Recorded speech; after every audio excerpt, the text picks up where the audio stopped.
ഞാൻ പച്ചമഞ്ഞൾ അരയ്ക്കുവാണേ, വേറൊന്നുമല്ല, നമ്മുടെ തേജുവിൻ്റെ കാൽമുട്ടിൽ എന്തോ കടിച്ചത്രേ. അവൻ പറയുന്നത് പഴുതാരയായിരിക്കും. പഴുതാരയാണേലും പേടിക്കൊന്നും വേണ്ട, എൻ്റെ കയ്യിലും പണ്ട് കടിച്ചിട്ടുണ്ട് കേട്ടോ. അപ്പോൾ ഇവിടുത്തെ അച്ഛനാണ് എനിക്ക് ഈ പ്രയോഗം പറഞ്ഞു തന്നത്. വേറൊന്നുമല്ല, നമ്മുടെ പച്ചമഞ്ഞൾ അരിച്ച് ഒരു ഉരുളയായിട്ട് വായിലോട്ടിടുക, എന്നിട്ട് കുറച്ച് പച്ചമഞ്ഞൾ ആ കടിച്ച ഭാഗത്തും അങ്ങോട്ട് തേച്ചാൽ മതി. ഇന്നലെയും കുറേ കഴിച്ച് നല്ല കുറവുണ്ട് കേട്ടോ, ഇപ്പോൾ പാട് മാത്രമേ ഉള്ളൂ.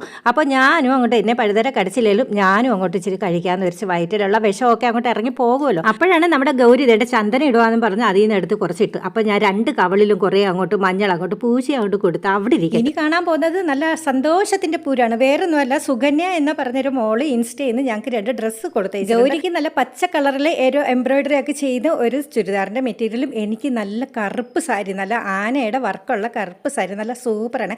പിന്നെ എനിക്ക് ഇങ്ങനെ ഷോയൊക്കെ ചെയ്യാൻ അറിയത്തില്ല. എനിക്ക് പണ്ടത്തെ ശാരദ ചേച്ചിയും ജയഭാരതി ചേച്ചിയൊക്കെ പോലെ എനിക്ക് നടക്കാൻ അറിയാവും. അതുപോലെ ഞാനൊന്ന് കുണുങ്ങി നടന്നിട്ടുണ്ട്. പിന്നെ ഇപ്പോഴത്തെ പിള്ളേരെ പോലെ എനിക്ക് നല്ലതുപോലെ ഷോയൊന്നും ചെയ്യാൻ അറിയത്തില്ല. ഇപ്പോഴത്തെ പിള്ളേർ നല്ല അടിപൊളി പിള്ളേരാണ്. ഇപ്പോൾ പ്രൊമോഷനൊന്നുമല്ല, ഞാൻ സുകന്യ മോളുടെ ഫോൺ നമ്പർ തന്നേക്കാം. താല്പര്യമുള്ളവർ ഒന്ന് ചുരിദാറിൻ്റെ തുണിയോ അല്ലെങ്കിൽ സാരി എന്തെങ്കിലും ഒന്ന് വാങ്ങിച്ച് തന്നെ സഹായിക്കണേ.